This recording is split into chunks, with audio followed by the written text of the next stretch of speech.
Hi, ako nga pala si Jerrell and sa video na ito, papakita ko yung isa sa mga diskarte para mag-test ng API sa Visual Studio Code gamit yung Thunder Client plugin.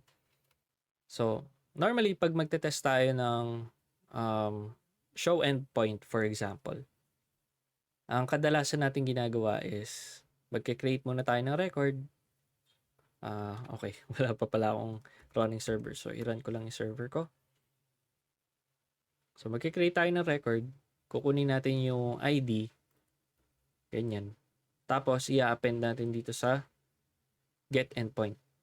So, okay naman yung diskarte na yon.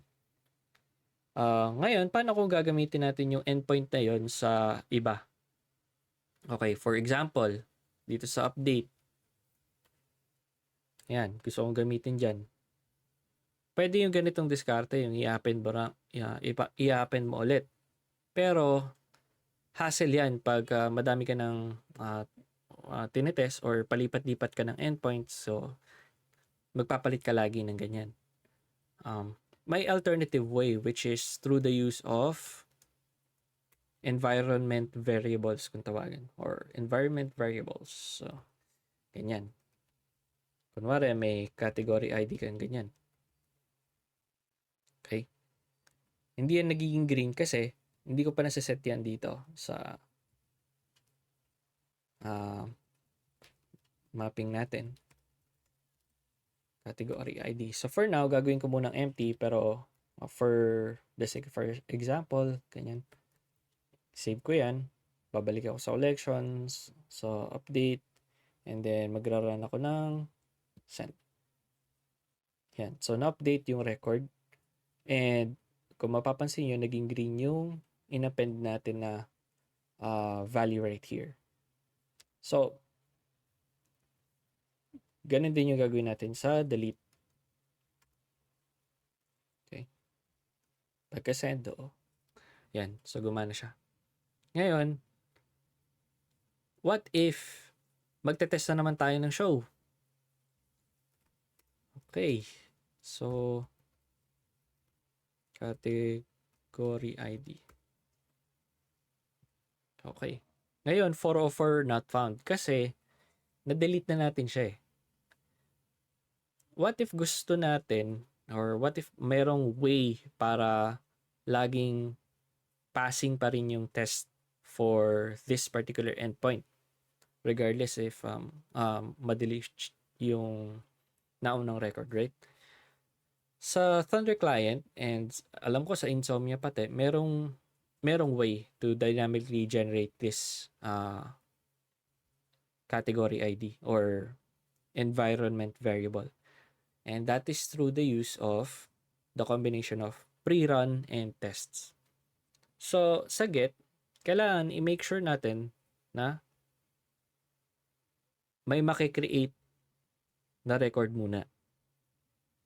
Okay, so set ko yung collection, car rentals, create endpoint, and then madami tayong options actually, pero ang kadalasan na ginagamit ko dito is run always.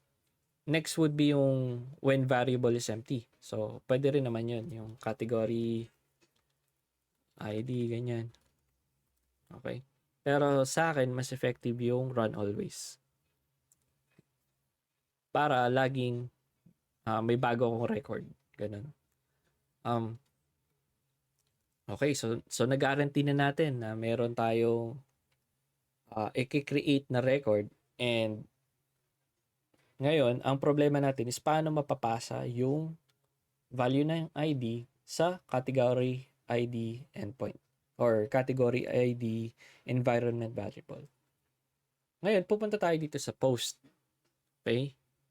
Meron ditong tinatawag na tests.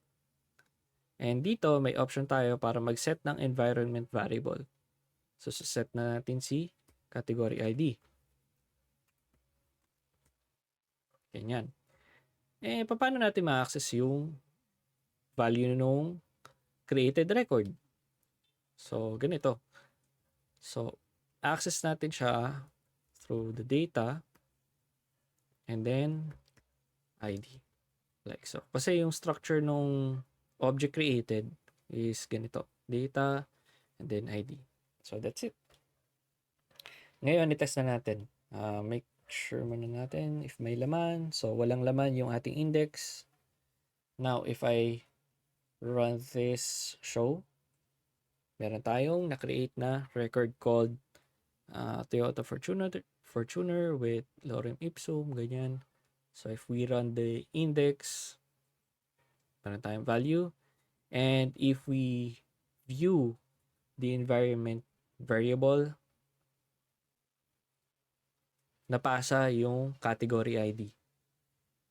Nice. So, that's it. Maikli lang yung tutorial pero I hope may natutunan kayong bago na pwede nyo i-apply sa work nyo or sa mga projects nyo as a student. Yun lang. Try natin ulit yung update. Okay. So, run natin yung index. Okay, updated yung value. And then, i-run natin yung delete. Okay, 204 no content. So, okay yan. Index. Ayan. Okay, so now, i-run natin as a final test. I-run natin yung run all. Tingnan natin. Run. Okay, so lahat sila pumasa. Okay, so that's it. Have a great day. Bye-bye.